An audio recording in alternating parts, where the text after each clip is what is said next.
ঢাকা বিশ্ববিদ্যালয়ের শহীদ শাহনেওয়াজ ছাত্রাবাসের সামনে একজনকে গুলি করে হত্যা করেছে দুর্বৃত্তরা। এই মুহূর্তে দেখছেন যে আইনশৃঙ্খলা বাহিনী এবং যে সকল সিআইডির সদস্যরা রয়েছে তারা এই ঘটনাস্থলে এসে উপস্থিত হয়েছেন এবং ঘটনাস্থলের তদন্ত কিন্তু করছেন। ফরেনসিক ডিপার্টমেন্টে যে সকল লোকেরা রয়েছে এই মুহূর্তে দেখছেন যে তারা প্রত্যেকটা জায়গা খুঁটিয়ে খুঁটিয়ে দেখছেন কোনো ধরনের সূত্র পাওয়া যায় কি না। এই হত্যাকাণ্ডের সাথে কারা বা কে জড়িত এখনও পর্যন্ত নিশ্চিত করা যায়নি, কিন্তু এখনও পর্যন্ত নিশ্চিতভাবে আইনশৃঙ্খলা বাহিনী জানায়নি। আইনশৃঙ্খলা বাহিনী তদন্ত করছে, দেখছেন সেই বিষয়টি।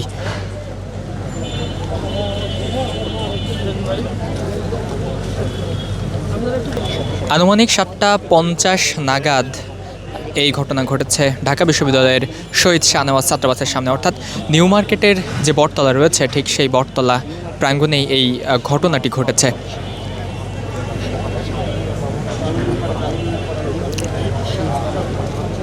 দর্শক, প্রত্যক্ষদর্শীরা জানিয়েছে এখানে যে অজ্ঞাতনামা ব্যক্তিকে হত্যা করা হয়েছে তিনি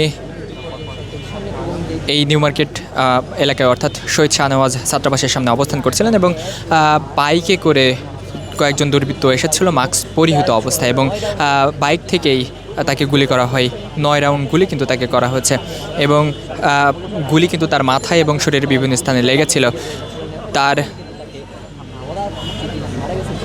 গুলিবিদ্ধ হওয়ার পরেই কিন্তু ঢাকা বিশ্ববিদ্যালয়ে যে সকল শিক্ষার্থীরা রয়েছেন এবং প্রত্যক্ষদর্শীরা যারা রয়েছে তারা কিন্তু এখানে এসেছিল এবং আহত যে ব্যক্তি ছিল তাকে নিয়ে ঢাকা মেডিকেলে নিয়ে যাওয়ার পরে কর্তব্যরত চিকিৎসক তাকে মৃত ঘোষণা করেছিল।